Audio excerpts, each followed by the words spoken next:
Hello everyone, welcome to back my channel. আজ তৈরি করে দেখাবো খুব সহজ পদ্ধতিতে তিলের নাড়ু। সামনেই তো লক্ষ্মী পুজো, বিভিন্ন রকম নাড়ু আমরা বানিয়ে থাকি। এর মধ্যে অন্যতম নাড়ু হচ্ছে তিলের নাড়ু। অনেকে এই তিলের নাড়ু বানানোটা ঝামেলা মনে করে। এই রেসিপিটা দেখার পর আপনারা খুব সহজেই তিলের নাড়ুটা তৈরি করতে পারবেন। তাহলে চলুন রেসিপিটি দেখে নেওয়া যাক। চুলাটা আমি ধরিয়ে দিয়েছি, এবার দিয়ে দেব তিল। তিলটা আপনারা আগে থেকে রোদ্দুরে খোসাটা উঠিয়ে নেবেন। এবার কড়াইতে খুব ভালোভাবে নাড়তে থাকবো। এই সময় চুলার জালটা এক লো হিটে দিয়ে রাখবেন। নাড়তে নাড়তে যে দেখবেন একটা তিলের সাথে আর একটা তিল লেগে আসছে, তখন কড়াই থেকে নামিয়ে নেবেন। তিলটা খুব ভালোভাবে ঠান্ডা করে নেবেন। এতে করে তিলের নাড়ুটা খুব ক্রিস্পি হয় খেতে।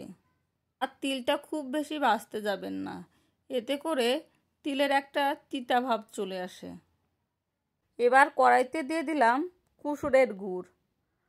কুসুরের ঝোল গুড়টা ব্যবহার করার চেষ্টা করবেন, এতে করে তিলের নাড়ু একদম পারফেক্ট হয়। এখানে আমরা 2 রকমের গুড় ব্যবহার করেছি। এবার দিয়ে দেব খেজুরের গুড়। দিয়ে কিছুক্ষণ খুব ভালোভাবে নেড়েচেড়ে গুড়টা গলিয়ে পাক আসিয়ে নেব। নাড়াচাড়া করতে করতে দেখবেন এক পর্যায়ে গুড়টা বেশ ঘন হয়ে আসছে।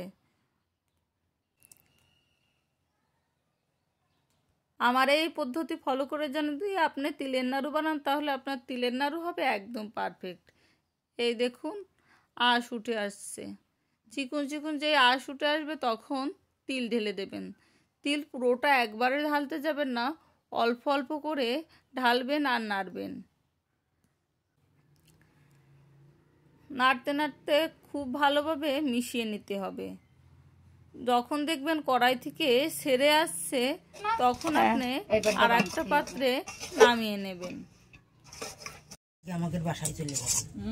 এবার আমি আর একটা পাত্রে নামিয়ে নেব। এবার যত দ্রুত সম্ভব তিলের নাড়ুগুলো বানিয়ে নিতে হবে। তিলের নাড়ু বানানোর আগে হাতে একটু তেল মেখে নেবেন। এতে নাড়ুগুলো খুব সহজে হাত থেকে উঠে আসবে এবং সুন্দর সুন্দর শেপ দিতে পারবেন। এই তো আমার তিলের নাড়ু বানানো প্রায় কমপ্লিট। রেসিপিটি আপনাদের কাছে কেমন লাগলো কমেন্ট করে জানিয়েন। আর ভালো লাগলে লাইক কমেন্ট শেয়ার দিয়ে পাশে থাকবেন।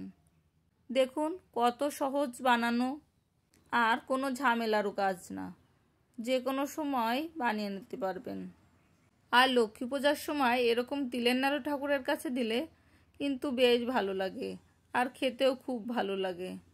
সবাইকে ভিডিওটি দেখার জন্য তাহলে ধন্যবাদ।